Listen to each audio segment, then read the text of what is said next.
In October 2007, a video was posted to YouTube that sparked a cult following within the Hispanic community.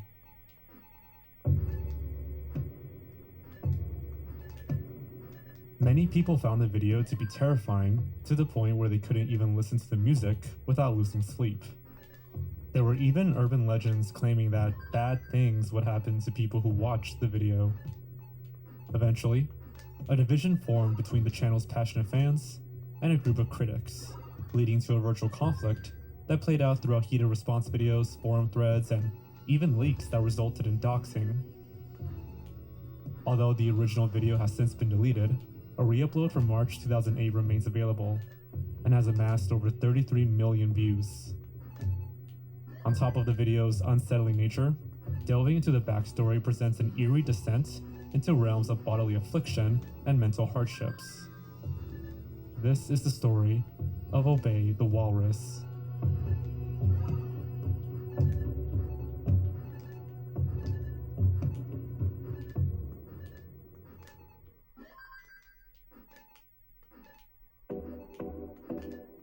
YouTube wasn't actually the platform where this video first appeared. In July 2006, the video was initially posted to a website called eBaum's World.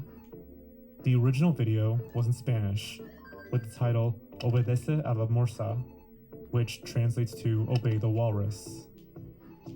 By the time the video appeared on YouTube, it had already spread throughout the Hispanic community, and made appearances on websites such as the Creepypasta Wiki and Frikipedia, a Spanish-language parody site of Wikipedia. Throughout the years, its popularity spread even further, and it received even more coverage in the form of reaction videos. Dios! Dios, Dios, Dios, Dios, Dios. A mí me da mucho miedo, me da mucho miedo, me da mucho miedo, me da mucho miedo. Eventually, the video was shared to a YouTube channel called Obey the Walrus. Many people found this video to be terrifying, while some others actually found it to be funny and couldn't help but laugh. Let's look at a breakdown. The video opens with an image of Andros, the main antagonist of the Star Fox video games, lip-syncing a Spanish rendition of the Itsy Bitsy Spider, sung by a child.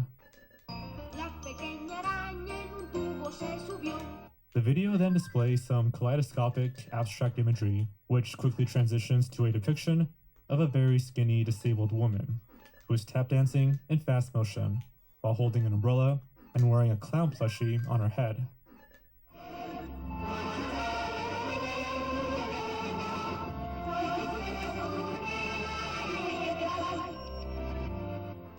With this video transition, the music slows down and is played in reverse, with heavy distortion and reverb to create a very chilling effect. The woman is wearing heavy makeup and has strong facial features despite her frail physique. The video ends with multiple loops of her slowly walking towards the camera, as her eyes shift from a distant perspective to an intense, piercing stare. At this point, the music has stopped, making the scene even more unnerving, since all that can be heard are her shuffling footsteps. Right before the ending of the video, the very last thing shown is an image of a walrus.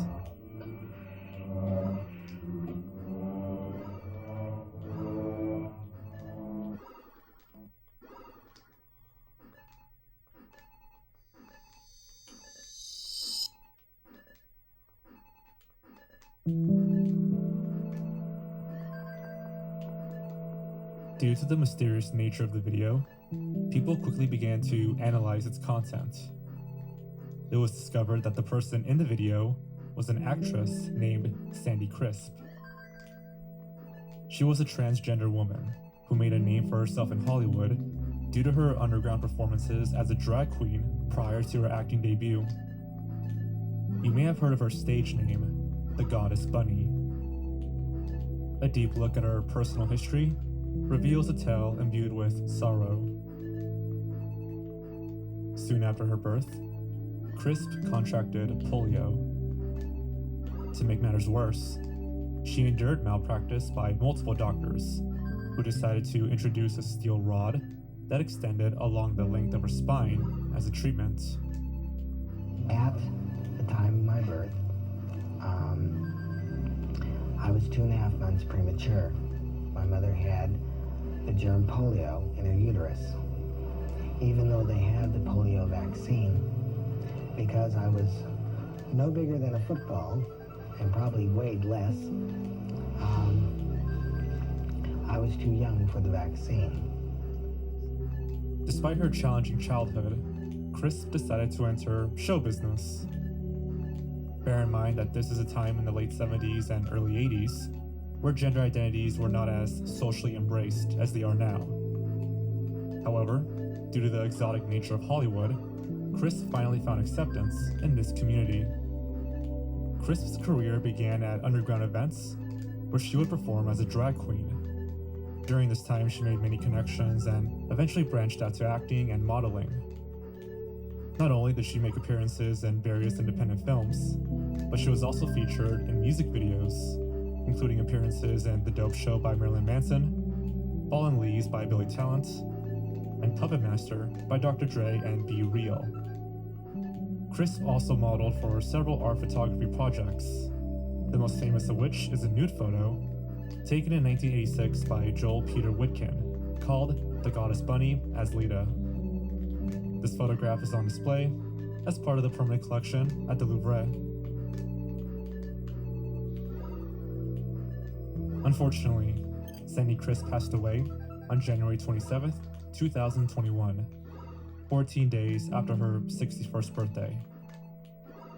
In 1994, a documentary titled The Goddess Bunny was made, which featured Crisp's early life, mainly focusing on her transition and her battle with polio as a child. It was this film that contained the original footage of Crisp tap dancing, which was recorded around 1987. In fact, the viral nature of the Obey the Walrus video only served to propel Crisp to even bigger fame.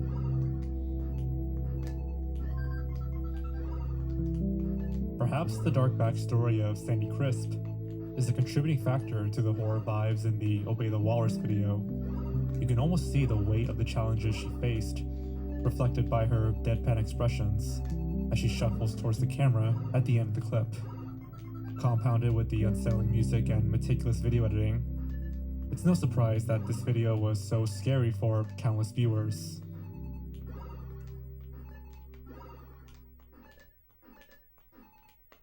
To have a better understanding of the significance of this video, consider the timing of its release. The year is 2007.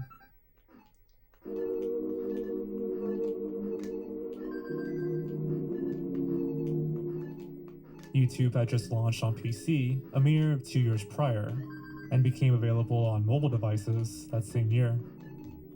YouTube was not as popular back then as it is now, which is why a lot of content was still being shared on other websites. Many people also relied on peer-to-peer sharing through Bluetooth and infrared file transfer. This is especially true for Latin American countries, where not as many people owned PCs, and many were still using older generation mobile devices. To top it off, most of the content that was available online was not as sophisticated as the content we have now. The sound and video editing techniques used in this video were considered groundbreaking by many people, adding to its novelty. The level of creepiness achieved was considered revolutionary. Despite the fact that YouTube was not as widespread as it is now, the original video amassed 5 million views in its first year, which was a lot for its time. It is considered one of the first ever viral videos in Latin America. In reality, the video was much more popular when you take into consideration the amount of times it was downloaded and shared via peer-to-peer file sharing, as well as views on other sites such as b2bmax World, where it was first posted. Given the viral nature of Obey the Walrus, many people began to flock to the creator's channel. Questions remained, such as the possibility of subliminal messages being hidden in the video, and the curiosity revolving around the video's uploader and their motivations for creating it. And there also remained the big question on everybody's minds. just what was the significance of the walrus? Taking note of all of this, more videos began to appear on the Obey the Walrus YouTube channel as the creator began to capitalize on this opportunity. In fact, over the next year, the channel would include 10 additional videos with similar disturbing footage and eerie video and sound editing techniques. Some of these videos contain gore scenes and footage so intense that at least 2 of them were banned by YouTube and later re-uploaded by other less famous accounts. The only other video on the channel was a short clip from Alice in Wonderland, listed in the channel's video log section. While the first video did not have any evident subliminal messages, all of the others did. This made it clear that the creator, who we will refer to simply as Obey for the time being, was listening to the community. One example is from the video Insomnia. At the beginning, we can see a white rabbit, and then an image of a landscape of trees and green grass. Then the video transitions to the white rabbit again, except there are floating eyes everywhere, and the rabbit is standing on 2 feet. The image flips horizontally a number of times, as if making the rabbit dance. Sandy Crisp's stage name is the Goddess Bunny, so this seems to be a direct correlation to the first video. The bunny dancing is representative of the Goddess Bunny, and the eyes are possibly a reference to the viral nature of the first video that everyone was watching. Later in the Insomnia video, we see some night vision clips, including one with a deformed man with an enlarged head. These clips come from a video called Rubber Johnny by Chris Cunningham and Aphex Twin. While there doesn't seem to be any significance to this, once we take a deeper look at Sandy Crisp, we notice something. Sandy Crisp's birth name was Johnny Bama. This character, created by Chris Cunningham, originated as Cunningham imagined, quote, a raver morphed as he danced. The final product of Cunningham's concept turned into Rubber Johnny, who is, quote, an isolated, deformed, possibly hydrocephalic teenager kept on a wheelchair and locked in a basement with his chihuahua. Near the end of the Insomnia video, a different clip of Sandy Crisp dancing is shown, followed by a clip of Rubber Johnny. Is Obey trying to draw parallels between the fictional Rubber Johnny and Sandy Crisp? This question has caused speculation among certain viewers.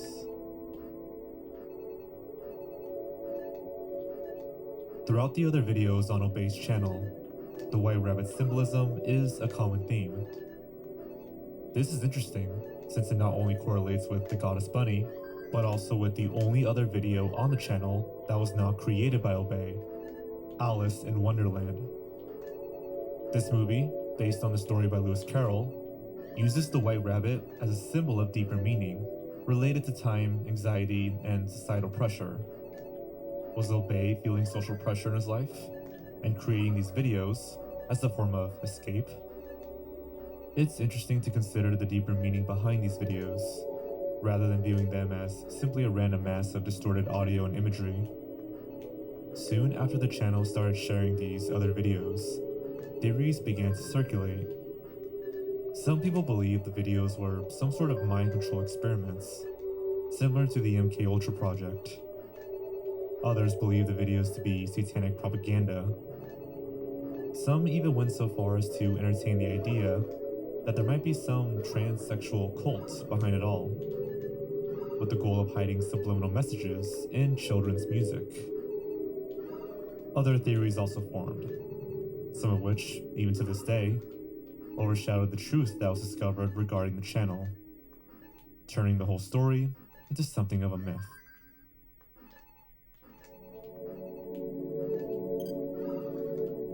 People desperately began to investigate the channel, attempting to discover Obey's real identity. Many tried contacting Obey through YouTube comments and private messages, but they received no response. Not much is known other than his gender and location based on tags he used on his videos. For instance, he used tags Guadalajara, a city in Mexico, and UVM, which is short for Universidad del Valle de Mexico, or the Valley of Mexico University. This university has a campus in Guadalajara, so people concluded that Obey was from Mexico and was around 20 years old. Viewers noticed other strange tags on Obey's YouTube channel as well. These were the first hints at the nature of his personality. He used tags for God, and also the term Jair, which is a Portuguese name derived from Greek origin. However, there's also Hebrew origin, Yair, which would be interpreted as illuminated by God. Eventually, Obey created an MSN account to speak to people, but he would only speak to those who demonstrated being worthy of his attention. To prove their worth, they would have to complete an initial ritual, the contents of which remain a secret to this day. Obey also started expressing his ideas on his YouTube blog and sharing some of his drawings on his MySpace account. It seemed like he was beginning to come out of his shell and showing himself to the world. However, this would serve as a double-edged sword, since people would soon discover that Obey's personality was as twisted as his videos. On his forum, the structure of his threads was also a reflection of his disturbed mentality. There were various sections for different types of people. For instance, Faithful was a section for worshippers of the walrus, while The Mass was a section for those interested in the videos, but not convinced of following the walrus. The Walrus Speaks was a section for threads about recent events with commentary from Obey himself. And the Satisfy or Morbidity was a controversial section for people to post all kinds of depraved content. Based on the way he spoke and the organization of his forum, many thought that Obey was attempting to form some kind of cult related to the walrus.